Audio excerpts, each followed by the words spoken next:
At a time when American higher education has lost its way, the Hamilton School at the University of Florida is setting a new standard, offering an elite education that's anything but elitist. Led by world-class scholars, Hamilton is reviving the classical liberal arts tradition, grounded in the great works of Western civilization and the founding principles of the American Republic.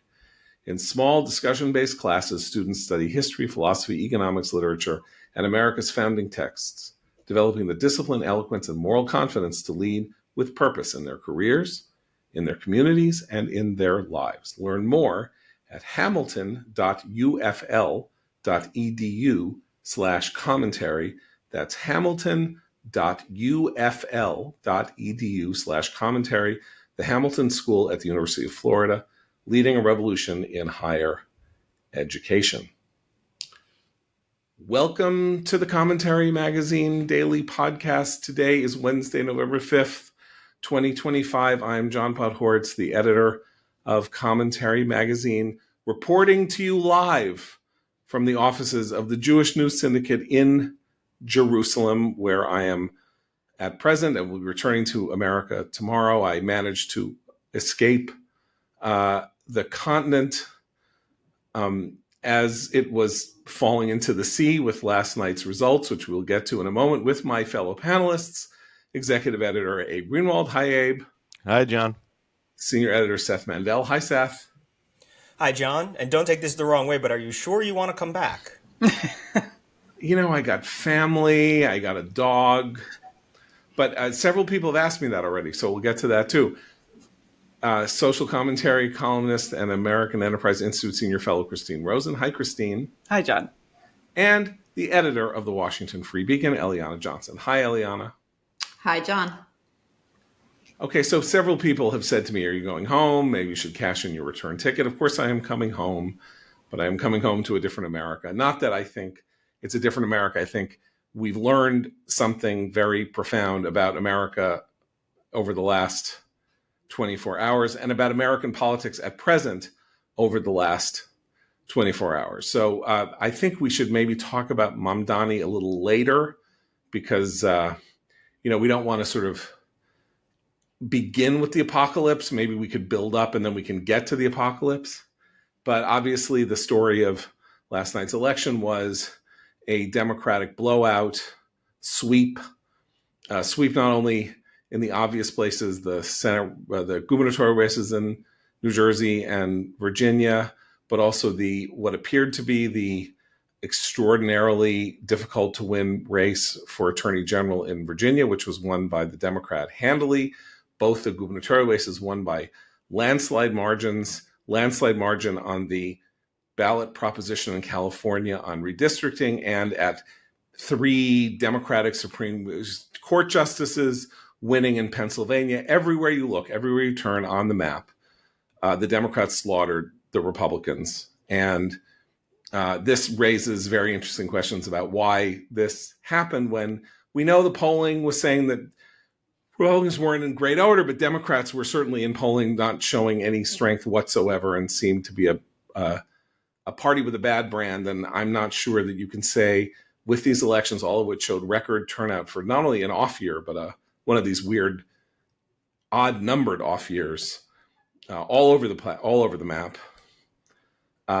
So, who wants to guess at what this means? I'll take a stab because it's been a hobby horse of mine since Trump won these voters in the last election, which is that the GOP better figure out how to talk about the economy, because a lot of the Hispanic and African-American voters who swung towards Trump last time swung back to the Democrats, particularly in New Jersey and Virginia. And their top issue was the economy. Things are still too expensive for them. They are worried about the future of their jobs. And that message isn't something that I think the GOP has come up with a good response to. And obviously the Trump tariff, which is being litigated right now in the Supreme Court today, has something to do with that in terms of messaging. These promises of long-term economic gain for the exact working class coalition he gathered before. So there was no interesting response to that. The other thing that really stood out for me was the huge generational divide that this election revealed. The youth vote went overwhelmingly to the Democrats in all of these elections. In New York City, most dramatically, but also in the Virginia race and the New Jersey gubernatorial races. So, and it was young women who were leading that charge. So that, I think, is something worth watching as we think about the midterms.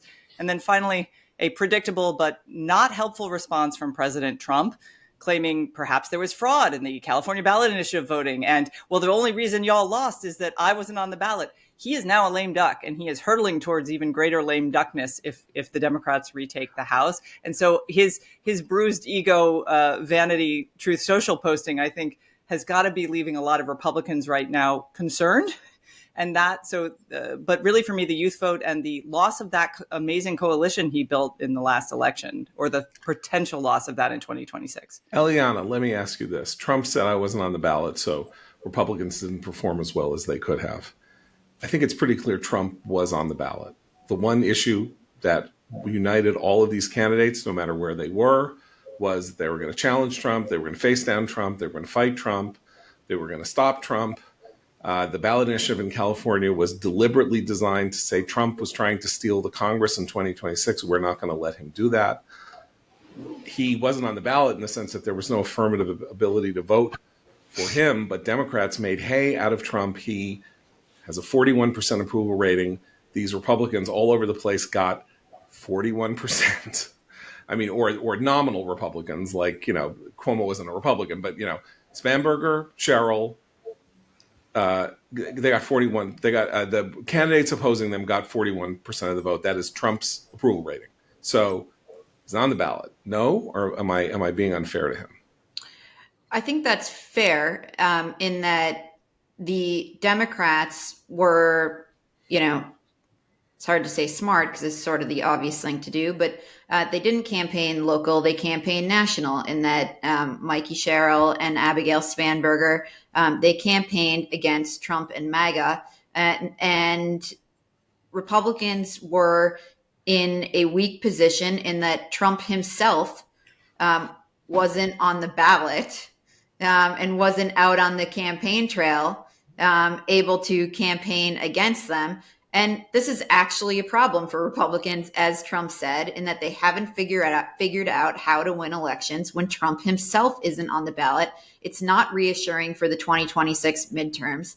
And, one electoral and changing coalitions point that I think is important to note is that Democrats are now a lot more likely to vote in these off-year and midterm elections, just as a matter of the people who make up their coalition, the highly educated voters that compose their coalition, and their turnout was massive. So that shows that they are enthused, and just by nature of the coalition, they're more likely to turn out. So that's a big change, and it really showed up in last night's results, which is going to make the midterms a lot more challenging for Republicans. And then the voters who went to Trump in 2024, as Christine said, the non-college educated, non-white voters, minority voters who went to Trump, they went back to the Democrats. So Abigail Spanberger won by 15, Mikey Sherrill won by 13. And that represents a 9-point improvement on the part of Spanberger and a 7-point improvement on the part of Sherrill from where Harris ran in those states a couple of years ago.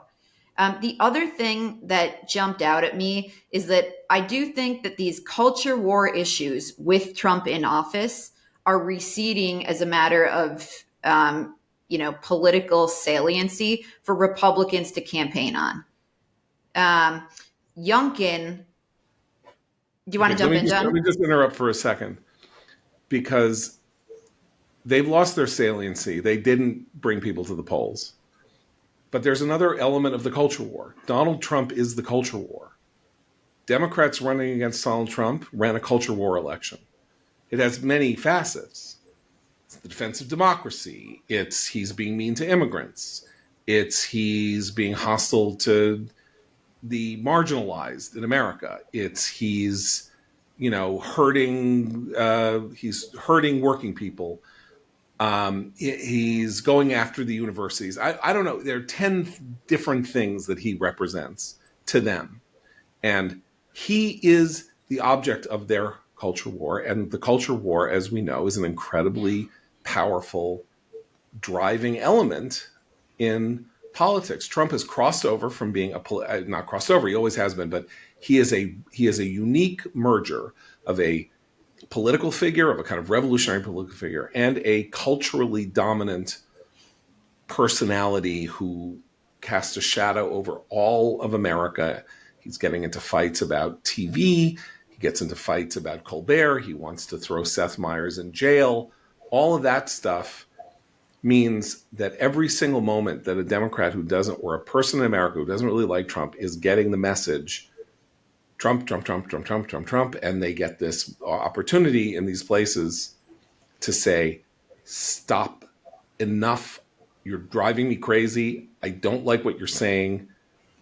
And I'm going with these generic people. I barely even know who the hell they are, Cheryl and Spamberger, but I'm going to vote for them by huge margins because you are annoying and you are not making arguments that I want to hear.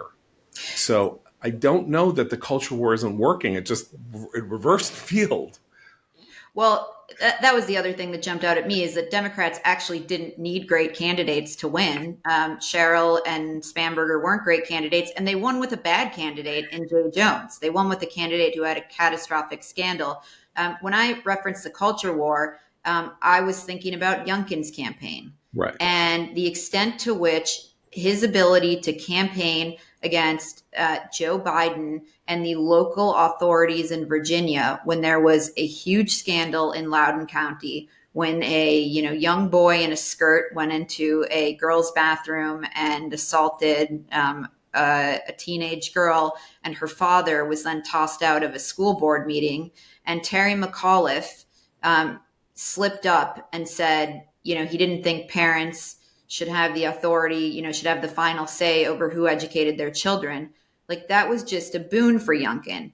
And this year's Republican candidates were not able to play off the party in power on culture war issues in that way. It was the Democrats who were able to do that. Right. And I also think that, you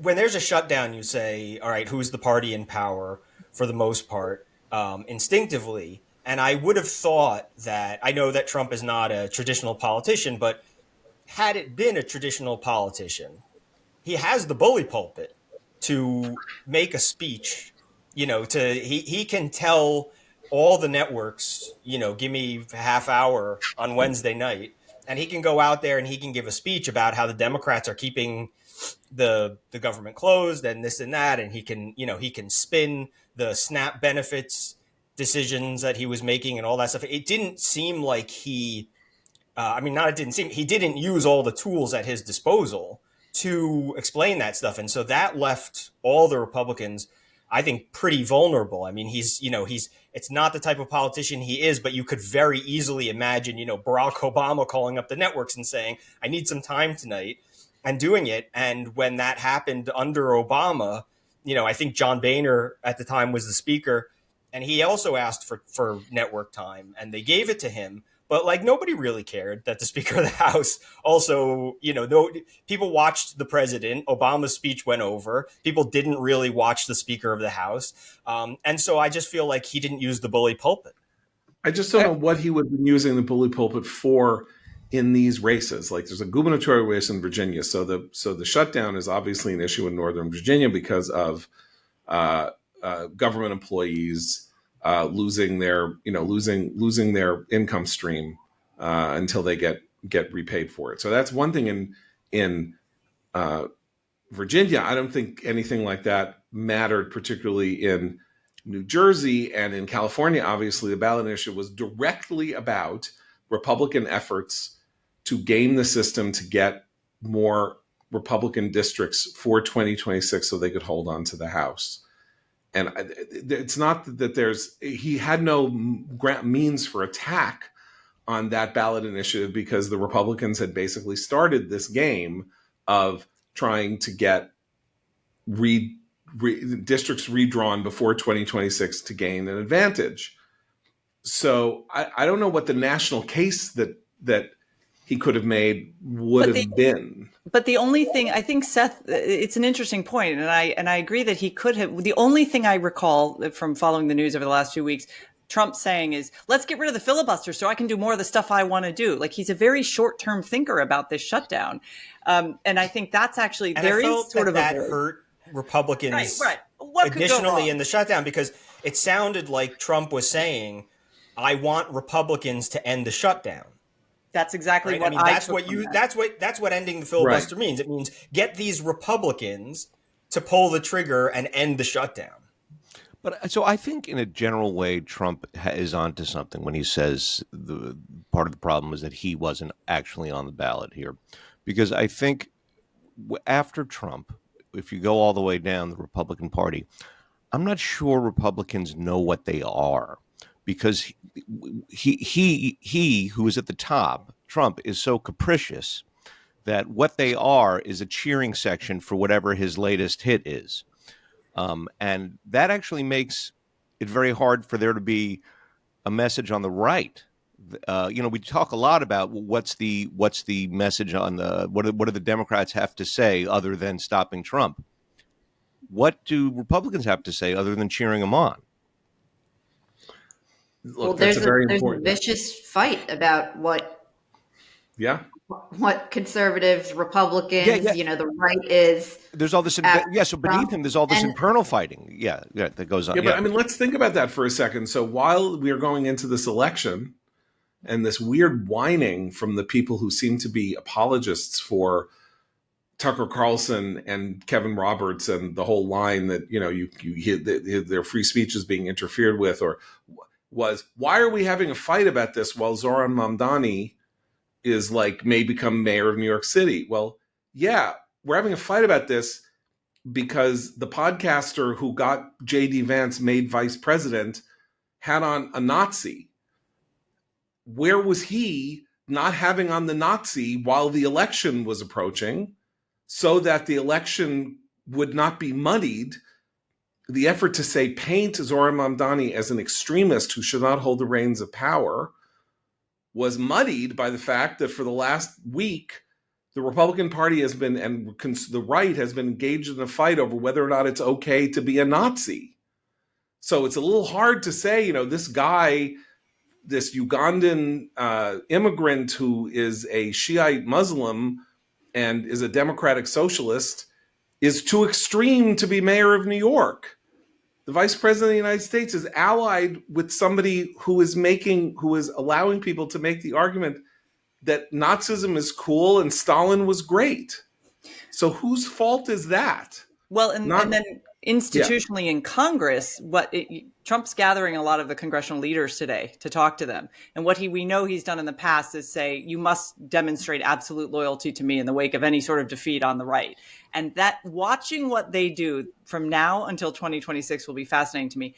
Will they decide to, flatter him in meetings, but actually have some distance between some of his policies, particularly if he loses this tariff case in front of the court and the economic impacts of that alter things? There are a lot of vulnerable Republicans who need to win over their voters in their own districts. And what this election has shown is that Trump, as you say, John, is the overarching figure. Some of them are going to need to distance themselves. He's always punished that, threatened with them with primaries, all this stuff. Will that actually stick now that he's a lame duck? Who knows? But some of them, I think, are going to have to start doing the distancing from him and from some of his, as Abe says, completely capricious messaging to respond to their voters' concerns. It is November of 25. Ordinarily, we would say that a president becomes a lame duck after the midterm elections, which would be November of 26. Right? Can't run again. Despite all this nonsense about him running again. Can't run again. The election in 26 is likely to go badly for Republicans, as it is a midterm. We talk about how badly it might go after this result, the harbinger that this result represents. But that's what we would say.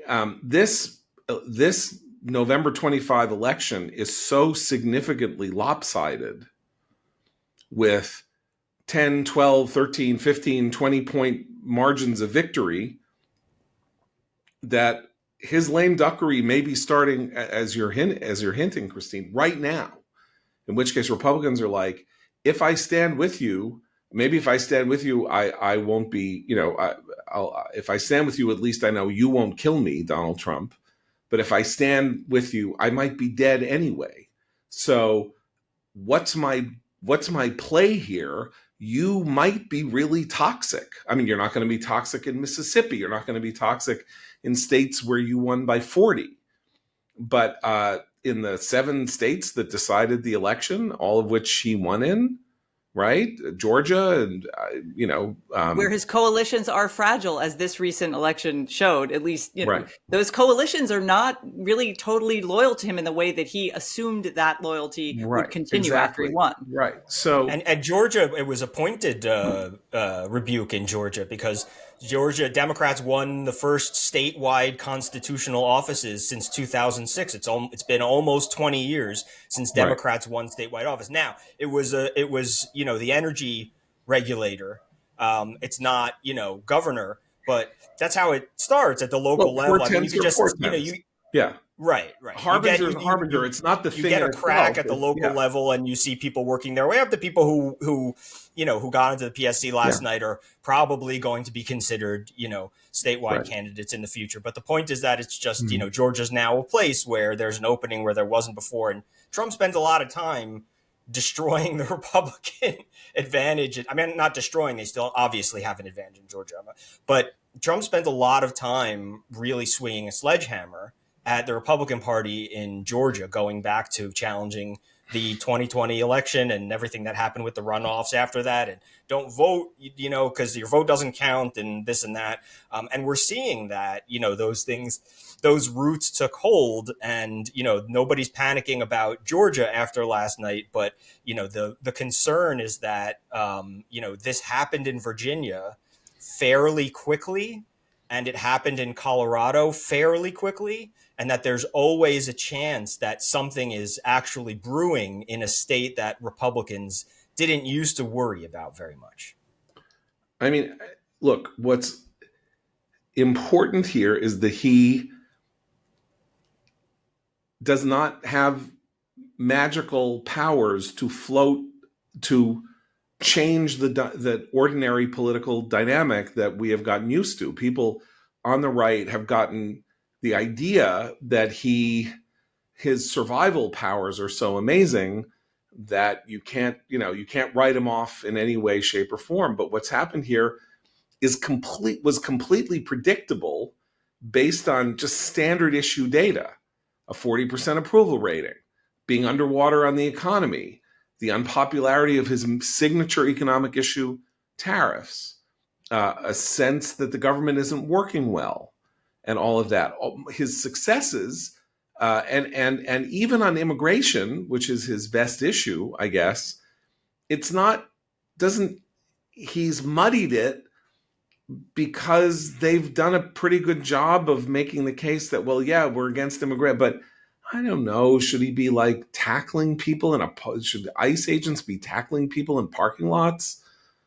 And, a couple of stories but it's the administration celebrating each viral moment that happens, that I think a lot of those moderate voters are like, really? This is not, there's that's a a good way of there. putting it. Yeah. Is the kind of gloating and the triumphalism, the kind of MAGA triumphalism that is unseemly if you're going to say this is an incredibly serious issue and we need to enforce the law in the United States regarding our borders and immigration and how this works, and we take this with deadly seriousness.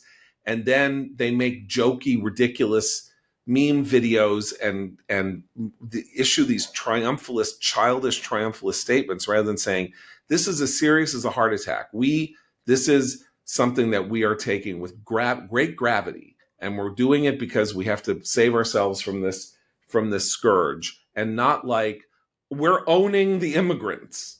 We're owning the illegals. I don't mean to be like pompous, because I know that people don't feel this way, but there's a reason why politicians have always tried to affect a spirit of gravity when you're talking about issues involving crime and punishment, foreign policy, law and order, and all that, is that they are grave, they are serious, and you get credit from the electorate for taking them seriously. And that's, the administration doesn't, turns everything into a joke.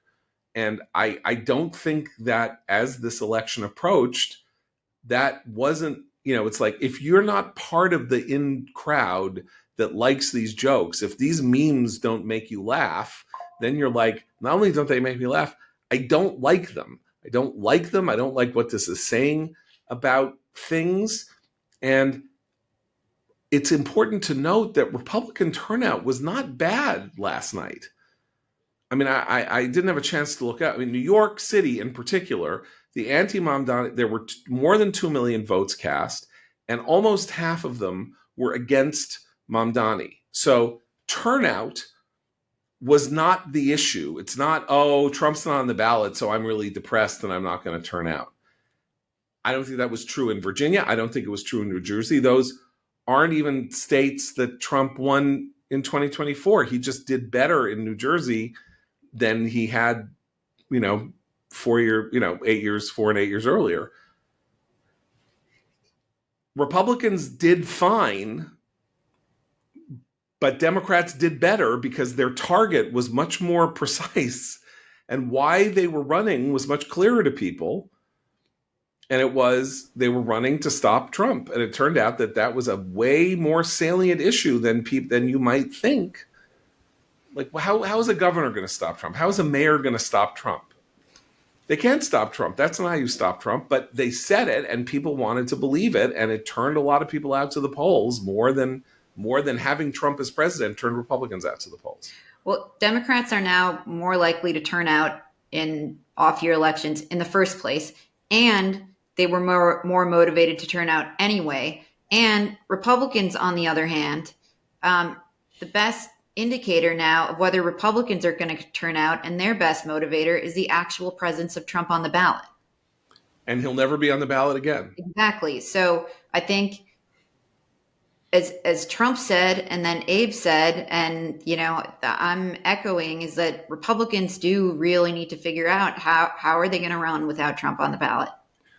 But I want to disagree with you in one respect, which is the 2020 election. And granted, it was a weird COVID election, and there was all sorts of weird valences to that election. But I remember Noah Rothman and I wrote this piece in which we said that it was very weird how well Republicans did down ballot with Trump at the top of the ballot. That Biden won, but Democrats did not triumph in massive ways in 2020, that there was a kind of surgical strike quality to nailing Trump while trying to make sure that Biden didn't have too serious or too powerful, a mandate, or the Democrats have too big a mandate. And so I don't know. He was, the way he had to be on the ballot in 2024 to win, to beat Harris. But I don't know that the data set of these three elections says to me he was automatically the only person who can get votes, in a Republican, in an election involving a Republican. He ran the message that resonated with that, now, as we see, fragile coalition he brought with him to victory in 2024. The message was, the Democrats called themselves the adults in the room, and look what a hash they've made of everything. Our border's open, the economy's tanking, everything costs more, they messed up COVID. Let me come back and I will just make things work. I will close the border. I will do all this great stuff for our economy. I'll rebuild our manufacturing. These were promises that he made as a candidate, and they resonated because people just want things to work.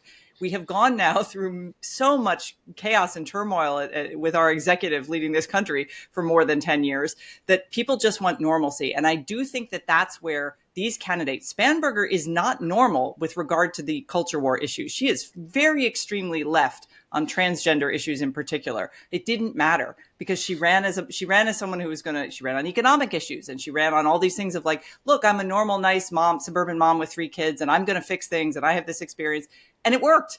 And I think the chaos, and I go back to Abe's word capriciousness. I like that. That is exactly what people don't want anymore. And if Trump is the dominant personality in the culture war and on the right, that is his brand. That is his strength when it comes to foreign policy negotiations. But it is not something that the average voter seems to find appealing anymore.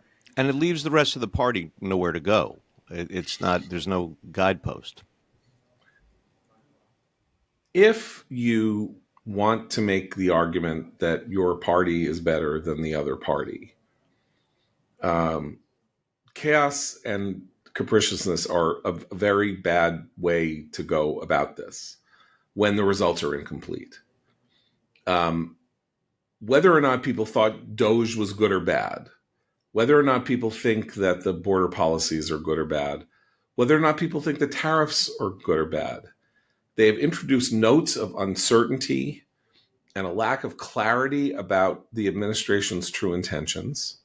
And then you add to them the pardons, you add to them the crypto dealing, the family stuff with the Trumps and the Witkoffs, and some other things, all of which may be 2 or 3% issues that people pay attention to.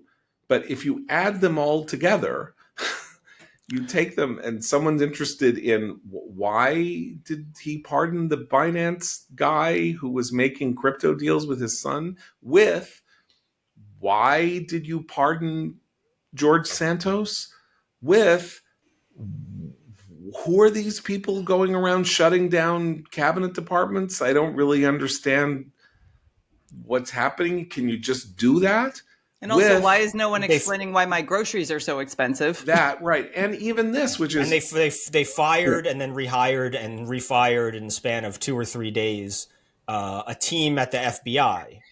Right. That's also the sort of thing, the capriciousness that you talk Yeah, and about. who are these U.S. attorneys? I don't really follow this, but he had to fire somebody in order to get the indictment of somebody he doesn't like.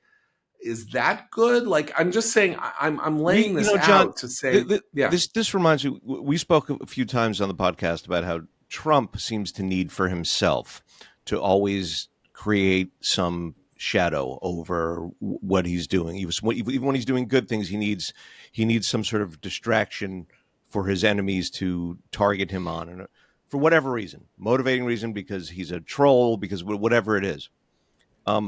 Whatever that does for him, each piece of it chips away at the chances that the party have in any given election, because those are all shadows that are cast over the rest of the party as well. right. One of the reasons that elections are clarifying is that we didn't know that any of this that I'm saying now is true. We still don't know that it's true, in the sense that maybe I'm wrong, that people cared, or enough people cared about the pardons to have some effect on races in weird places. Maybe I'm wrong about that. But what we do know is this was a thumping. What are the verbs that were used, right? Obama called something, Bush called something a thumping. Obama called 2010 shellacking. A shellacking. Something This like was a thumping and a shellacking together, because though it wasn't the whole country, like there's just no good news. There's like nothing happened positive for Republicans anywhere on this map, anywhere and so what we know is whatever they did when they were preparing to run in these elections, and whatever the White House did, either didn't work or actively worked against Republican success at the polls. And that's just a fact. And they can spin it, and they can try to spin it like they spun crowd size in 2017. But there are too many people. There are 214 Republicans in the House, or something like that. How many Republicans are? I can't even remember now. 217. They have a majority, but the House isn't entirely full. 217, and then there are 52 or 53 in the Senate. And every one of those people has to run next year, and the gubernatorial candidates have to run next year. And the map in the Senate is supposedly favorable for Republicans. But is it? like if there's a national tide and this is the first, this is the first wave, and then there's a tsunami next year, I would not have any confidence that Democrats can pull off upsets in states that they should win in the Senate, and so you could then have the House and the Senate going the other way. I mean, I think if you were a sensible thing, unless I'm wrong, yeah, that yeah, this off year election, these specific off year elections, when they were a harbinger of doom for Democrats, that it came true, right? I mean, in the Obama era, they lost New Jersey immediately after Obama was elected, right? right, Christie was and elected they in lost the 2009, and Massachusetts Senate seat, they lost the right? Massachusetts Scott Senate Brown, seat, yeah, right? And Virginia started coming back, a bit more red, and then they had a similar situation in under Joe Biden, where New Jersey had some very weird Republican victories, like knocking out high-ranking members of the state legislature. yeah, And things like that that continued the warning signs for Democrats. right. And so the midterms continued going that way. I mean, Biden's midterms were not so bad, but these have a record of telling you that things are going in a certain way unless you turn them around. And when Obama was in office and they got this, this omen, they didn't take it seriously enough, and that's when the shellacking happened. So, there's a record of these things being meaningful Right. omens for the future, and I don't know if Republicans have a plan for what that Well, means. What does it mean to adjust after that? They also have a long-term generational challenge. I brought it up earlier, but I just want to give you the actual numbers from NBC exit polls. Young women's vote. Young women, 81% for Mamdani, 80% for Cheryl, 78% for Spanberger. Those are huge numbers, and they will continue to vote. These are women, 18 to 25. So that generational challenge, the right has a Groyper problem right now, but they also are going to need to they're going to need to bring some more women into their coalition long term, not just the Maha moms. I mean, it's that younger generation, and they turned out in that New York election last night. Right. And that's something to think about. So let's go to the elephant in the room, which is the New York City election. And as I said, I'm in Israel, and all day today. It's now, as we're doing this, it's almost 5, and every single person made the same joke to me. It's like, do you want to go home? Are you going back? If you can buy an apartment in Tel Aviv, you have a little cash, you can live a very good life.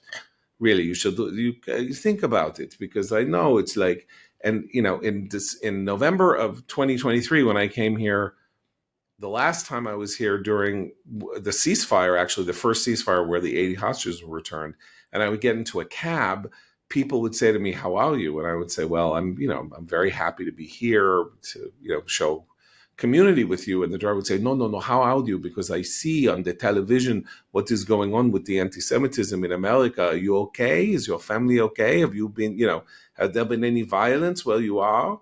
Like that. Like they thought that it was worse in America than it was in Israel, where they were being, rockets were being fired at them, and hundreds of thousands of Israelis were fighting in Gaza. So I only bring that up to provide a slightly interesting angle to the worldwide Jewish despair that exists, because I've been getting emails from people in Australia, from people in Argentina and various other places of, what are we going to do? What is happening here? How is this happening? With particular mentions, big fun mention of Vienna at the turn of the century, of the 20th century, the most Jewish city in the world at the time, the home of Herzl and Freud and Arthur Schnitzler and, the Boulevardier playwrights and art and music and all of that. But the city elected an anti-Semite mayor, like a post-Dreyfus mayor, whose name I think was Luger. And basically he was the initial inspiration for Hitler. Now, I'm not saying Mamdani is, going to lead to, a Shiite overthrow of the United States in 25 or 30 years. But the fact that this pops into people's heads, that the most Jewish city in the world, even though it's way less Jewish than it used to be, was able, nonetheless, despite a Jewish vote that was at least 2/3. By the way, don't believe the CNN exit poll. CNN suggests that more than 30% of Jews voted for Mamdani. I bet you that's not true. There's going to have to be precinct counts to sort of check that. The margin of error on polls, on that kind of breakdown in those polls, is very high, and it does not comport with my experience. So, but we'll see.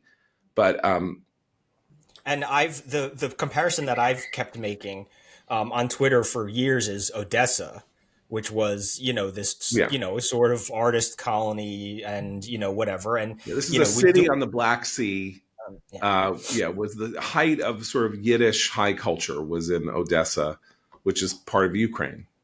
And it was, that was when violence came to Odessa, that was one of the things that jolted Vladimir Jabotinsky, he was from Odessa, and he's here too. It was like somebody like Jabotinsky who was obviously not naive, but also that I think that the Jewish electorate, thought similarly last night, because the Russians came out to vote. The Russian Jews came out to vote against Mamdani in pretty strong numbers. So I wonder if they're also seeing that sort of thing. We used to joke about the sort of socialist, we like the Cubans in Florida, for example, voting against far leftism or something like that. But I think they knew that socialism because they lived. They knew socialism was bad. They had the Russians were large in number last night, and I think that they were sending something like that. Well, they were and large in it number. was wise because at Mamdani's celebratory election night party, the pet abuser and otherwise all around live streaming idiot Hassan Piker lamented the fact that the Soviet Union had lost the Cold War. I mean, they have reason to be concerned about the coalition that might be built under this mayoralty. Right. So all I'm trying to say is that there is grave despair and kind of existential worry about the meaning of this election and historical parallels that are very discomforting and should be discomforting, and we have every reason to be discomfited by it. And the problem is the horseshoe, what Mike Cote calls in our October issue, the Zog horseshoe, which is, here we have Mamdani refuses to acknowledge Israel as a Jewish state, accuses Israel of committing a genocide, which is clearly just an absolute lie. Never backs off that. Says he'll fight anti-Semitism, but also wants to defang the cops, which is the only way to fight anti-Semitism, is to make sure that Jewish institutions are protected and Jews are protected, and that the people who commit hate crimes against Jews are prosecuted. And there he is. And what now? What? As this is happening, again, on the right, we have to have a conversation about whether it's okay for young people who seem to be in the vanguard of the party to think favorably of Hitler. I'm not saying fake Hitler. I'm not saying like the way people said, George W. Bush was Hitler, but he wasn't Hitler. They like Hitler. Well, the chat group likes Hitler. Nick Fuentes likes Hitler. I had this thought, and they're morning. Not Mamdani. Yeah, sorry. Go ahead. It occurred to me. When does Mamdani go on Tucker Carlson? Abe, I literally had that thought last night before I was going to bed. Like, when is the interview coming? Yeah. What do they disagree about? Right, exactly. Right. It will be if he. It's up to Mamdani if he agrees to do it. It would be a total kiss ass interview, and there you have the horseshoe. I mean, look, not to be like silly about it, but what is it called when nationalists and socialists come together? National socialism. We've seen that. Yeah. No, I mean, you can hear Tucker like, this grocery store, this government-run grocery store, clean. You don't get your money back till you return the cart. You got to put your dime in. You don't get it back till you bring the cart back. The buses. You want fast buses? What's Free wrong with that? and Our city fast. should have Yeah, fast buses. Moscow has Yeah. fast buses. Yeah. I hadn't Mamdani- realized this, but I was on the Mamdani campaign site, and he's promising newborn baby bundles for every person who has a child, where they're going to give you swaddles and diapers and books. So I'm eager to see what the free books you're going to get are, because Anti-racist baby. we will have be on libraries, it. but now every single person will get free books to keep. So yeah, I had that exact same thought last night. Abe, the other version of that joke, right, is that what happens when you mix the colors red and green? You get brown. So as we're joking, and this again is serious as a heart attack. So if we get to the serious point, the problem here is for Jews and for people who care about Israel and for people who do not want to see a dark age descend upon America, we have the phenomenon of this superstar young candidate running explicitly as somebody who does not support Israel and does not believe in the Jewish national project and believes that Israel is a doer of evil, as the vanguard of his party, and then as the vanguard of the other party, or possible vanguard, you have this 28-year-old twink who thinks Nazism is sexy and that Stalin is great, and that and that J.D. Vance is evil because he's a race mixer who married a Jeet. And where do we go? Where do we go? There is going to be an argument among the Democrats now, based on these election results, about whether the vanguard is Mamdani, who actually will. The best thing conservatives and Republicans can do with Mamdani is not turn him into a socialist folk hero king who we must all argue about constantly, and not a foil. He's going to have a really hard time doing any of the stuff he really wants to do in New York, and he has no experience, and he's going to fill his administration with downwardly mobile liberal arts graduates from Brooklyn, and he might very well just completely collapse in terms of getting anything accomplished. And his failure would be the best lesson about what happens with democratic socialism in America, and particularly in a big city. But there is really this fight now about whether the moderates, I mean, I agree, I don't think Cheryl and Spanberg are necessarily moderate on some issues, but the moderates won too. So is he the vanguard? Is that actually where the Democratic Party wants to go? Or do they want to shift back to the kind of suburban mom candidates who actually talk about the economy? The young want Mamdani. AOC people want AOC. They want that, but that's just one part of that coalition. And the horseshoe part of it is why I think it's really important for the Republicans to get their own house in order about anti-Semitism. And to our credit on the right, that's happening. That conversation's way out in the open. It's all anyone's been talking about for weeks. That hasn't happened on the left. On the left, they're just pretending it's no big deal. On the left, they've elected someone who was threatening political violence against his enemies. That is a huge deal. They are normalizing something that they're constantly accusing the other side of having already normalized by electing Trump. So I think I'm a little more hopeful that some Democrats are not going to go full Mamdani with the future of the party. I hope. But what suggests then that the Democrats are a far healthier party than the Republicans, which is not a case that you would necessarily have made a week or 10 days ago, is that it does have both of those elements in its tent, and they both won. Yes. So it's not, Mamdani won, but Spanberger and Cheryl lost. And so therefore, the only way to go is to go this way. As you say, there are now two paths. Graham Plattner is not the only possible choice in Maine. If you're a Maine Democrat and you really want to win that seat away from Susan Collins, maybe you look and you say, well, Spanberger and Cheryl won, so Janet Mills, our sitting governor, she can win. Why can't she win? I know she's way older than they are. Like, she's in her 70s and they're in their 40s. But so what? Like, we don't need to have a controversial, overly juiced person to play this game and let Collins slip in as the more moderate of the two candidates. That's a sign of health for the Democratic Party. I see, as I look at this, as Abe says, because of the trap that the candidates have fallen into, like, I don't know where the Republican tent goes. If the Republican tent fits Nazis in it and, I don't know who else, then that tent is too big. Just like you would think that the Democratic Party's tent is too big for having mamdani in it.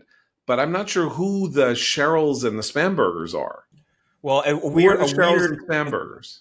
a very weird answer to that question is that the Nick Fuentes types and the Tucker types also are against Trump and what Trump is doing politically. And Fuentes, he's as you said, he's unloaded on JD Vance. But this all broke out into the open when they tried to Iraq war the Iran strikes, the strikes on Iran's nuclear program, when they tried to turn it into a whole thing and 100,000 people are going to die and we're going to be in a war forever and this and that. And Trump said, I don't think so. I asked the guys that they said they do practice runs of this, every year. Sorry, for 22 years, they've been doing practice runs. I feel like they could probably do it. And they did it. And that was that. And they have, and that represents part of the break, which is not to say that Trump is the moderate or the Cheryl or Spamberger. It's to say that in terms of what's inside the GOP tent, Nick Fuentes does not want to be inside the GOP tent. Right. He wants to be influential in the culture, and right-wing online culture is a big thing, and right-wing online culture influences the GOP. Okay, so the forget bigger him. But Trump drove the moderates Right. out, John. The To answer your linchpin question. there is Trump drove Tucker. them That's, away. that's why this is much less about Fuentes than about Tucker, right? Because Tucker, No, it's not about Fuentes or about Tucker. It's not about Fuentes or about Tucker. It's about Kevin Roberts. It's about the Heritage Foundation. Tucker is Tucker, Fuentes is Fuentes. They are trying to establish identities outside and kind of above or in some weird nether region beyond electoral politics. Kevin Roberts wants to be the dominant voice on policy in the Republican Party.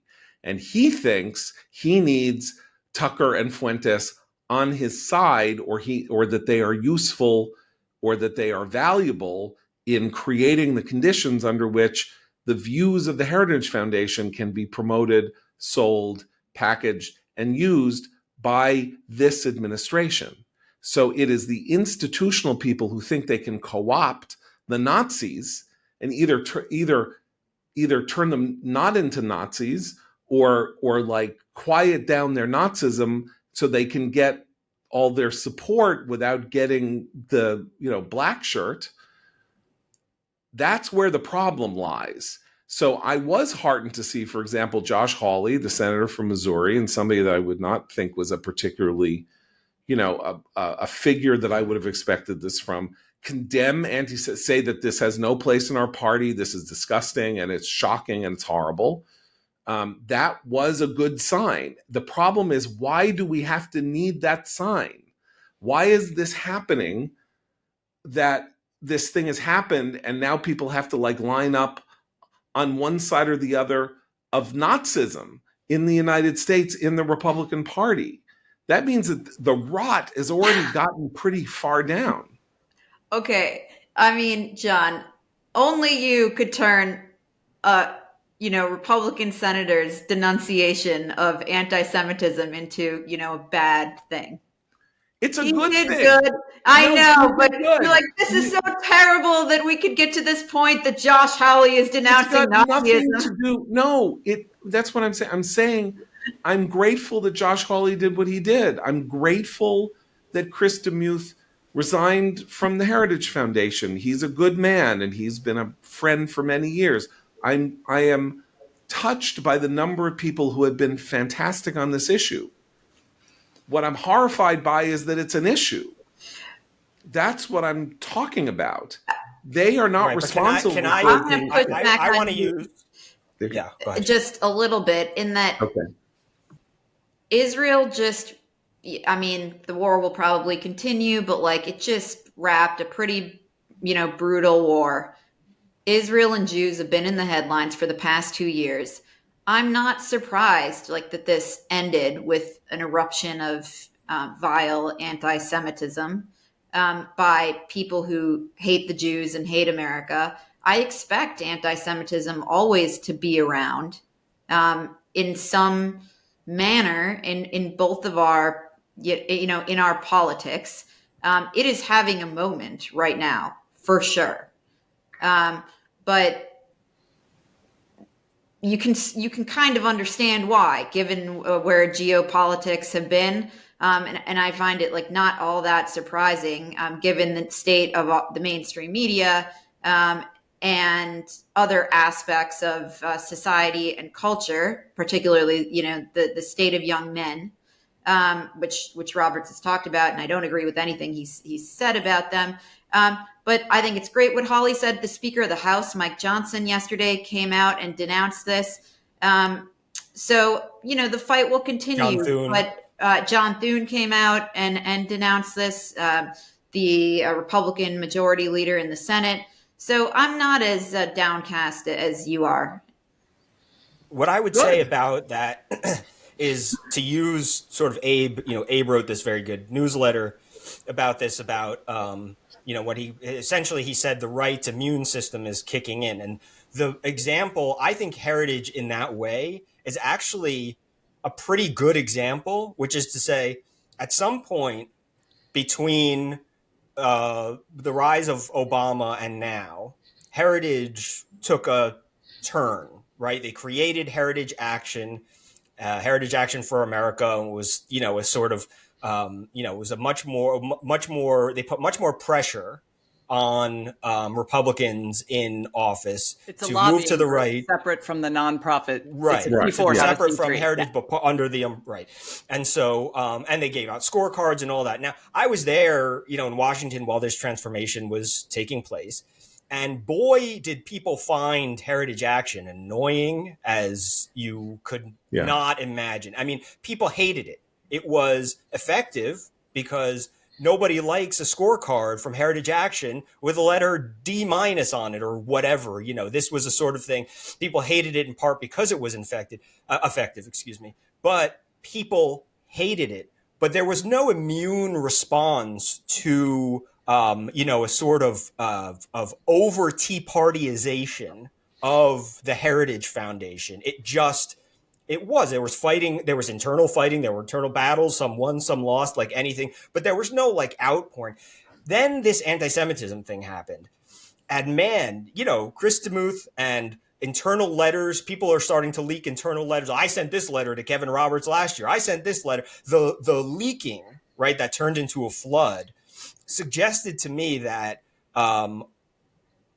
it's the perception that Heritage was pushing Republicans to extremist lengths on policy was not enough to trigger a sort of national conversation about the Heritage Foundation. But as soon as Kevin Roberts got up there and said, there's this venomous coalition of globalists and their mouthpieces in Washington, everything got knocked loose. And so I do think that Heritage itself is a good example of an organization that was maybe going in a certain direction that if you asked people privately, you did get a lot of complaints about, but you didn't get a national conversation about. There are lines, and this line really did trigger what Abe calls the immune system, like an almost sort of instinctive response. And I would just add, we should contrast that with the lack of elected political officials in the Democratic coalition who for years have glossed over the outstandingly anti-Semitic statements of the Squad and others who are also in Congress,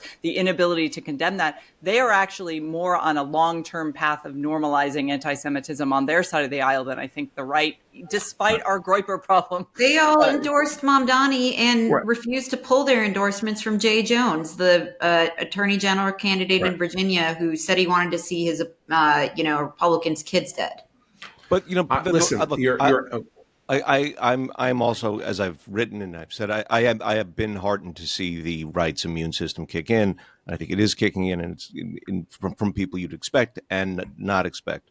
But the problem I see is both on the like the young man podcast level and, as indicated by Kevin Roberts, a little bit on the institutional level, is this wanting to mimic what the left has done here. Is like the young podcast right.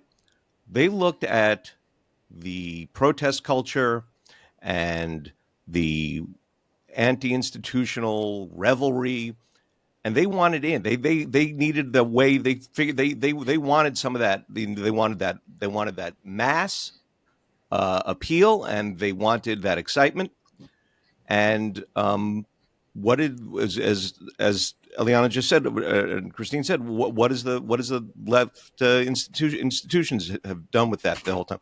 They've been absorbing it into the at the institutional level, and that was the next move that seems to have been stymied here. Okay, two final points. One is that I don't disagree with anything anybody's saying. My plaint, my cri de coeur here is about the United States. It's not about the two parties. If the horseshoe exists, if the Democratic Party is moving to in an anti-Semitic direction, and the Republican Party is having an anti-Semitism problem, that speaks to something broader and larger and more frightening for Jews than just, they're people not liking Jews very much. And so that's my worry, is that something is happening here in the country that has been the greatest blessing to Jews, aside from the state of Israel, the greatest blessing to Jews in human history, that is very, very distressing and disheartening. So that's not partisan. But I will also say that while Eliana, you say you expect anti-Semitism always to be with us, the story of the last 2 years is nobody expected this. Nobody expected the encampments. Nobody expected Jewish kids to have megaphones thrown in their face, to be blocked on their pathways, to have resolutions of condemnation of the Jewish state, to these repeated violations of Title VI rights of Jewish students. All of that, nobody expected it because there's no analog or precedent for it in American history, and the analog and precedents for it really come from Europe. And Europe has a very specific reason why Europe's politics have gone the way that they've gone, which is profound long-term mistakes they made in their immigration policies that let in enormous numbers of non-Western Muslim people particularly into England and France, who now constitute a very key electoral bloc, far larger than any minority bloc in these countries has ever been, or than any minority bloc in the United States has ever been. And so, that's not something that I want the United States to emulate. And so I'm going to end here with a recommendation that I've been making now for the last 24 hours. And it's for a Can I just very... make one brief Yeah, point, please. Sorry. John, Yeah. and then for your recommendation? Yeah. The other thing I've been thinking about, and this relates to the Heritage Foundation and Kevin Roberts and these young men, his plea has been, we need to reach these young men who Tucker Carlson and Nick Fuentes are talking to. And this relates to what you just said, and I take your point. And I think you're right. I don't think, it seems obvious to me that this is not just a politics of addition. You can't just add these people and not lose other people. Okay? Like the people who are in mixed race marriages are going to leave the party as you pander to, the folks tuning in to Nick Fuentes. And I think that is like a real danger, especially as the Republican Party becomes a multiracial coalition or strives to do so. For those who would like to try to include the Nazi adjacent, Stalin friendly voices. I think we can all agree that there is a crisis for young men in the United States, or maybe a crisis for young women in the United States if 81% of them are voting, for Zora Mamdani in New York, but that this male crisis is something that has been a major point of conversation among serious sociologists, people who take serious sociological interest in the American future for a decade and a half, with the suicide the suicide numbers, the fentanyl crisis, the deaths of despair, the people living in their basements, not getting work, all of that stuff. That's been something we have been talking about now since the late aughts, and something has to be done about it. And politics isn't going to solve it. It's a cultural crisis. It's a crisis of meaning and all of that. And we are very, we are in no position as a policy making, group to transform these people into, or these young men into, productive citizens who have good values and want to live a good, normal life in America, married with children and contributing to the national, the corpus of the national good that is the United States. That's a huge issue, and you're not going to solve it by getting them to vote for you without having changed, as Eliana, as you say. Like, you get them to vote for you, and then normal people are going to go, your party is a freak show, I'm getting the hell out of here, which was how Democrats were starting to look, largely because of the trans issue, I would say. And now, they're just, the Republicans are just as freaky as they are, or in danger of being just as freaky as they are. So whatever comparative advantage there might have been there is gone. I'm just now going to explain my recommendation.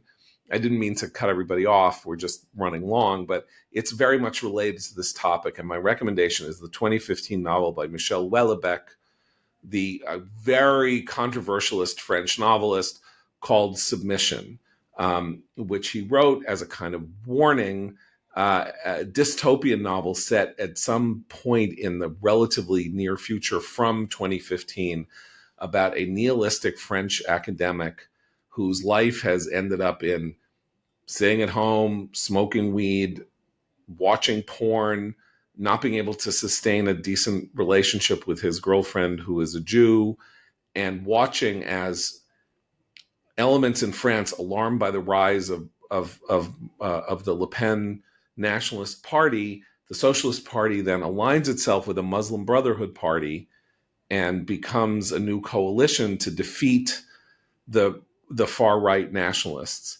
and wins.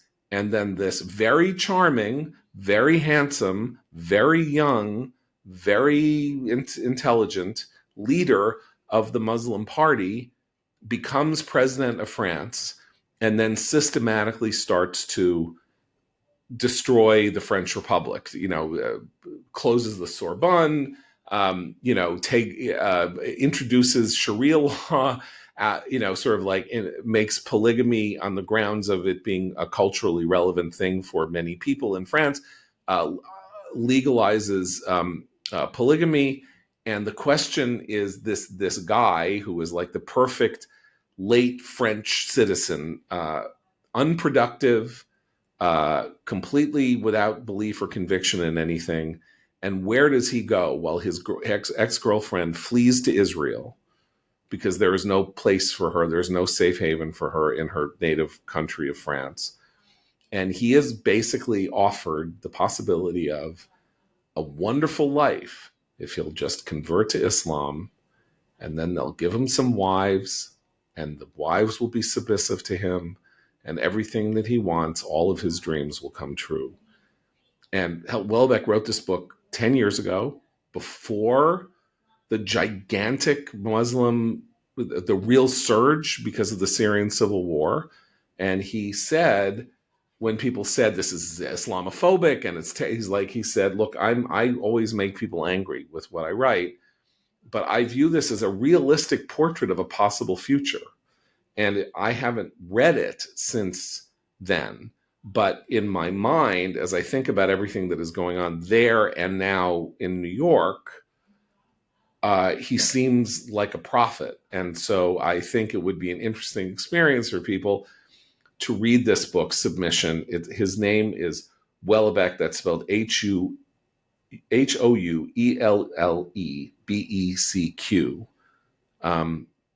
Probably the most important French writer of the 21st century. Incredibly controversial. His books are very dirty. They're very dark. They're very nihilistic. This is probably his most accessible, and it's accessible because of this kind of brilliant idea of how to write a kind of 1984 about the Islamist takeover of the West.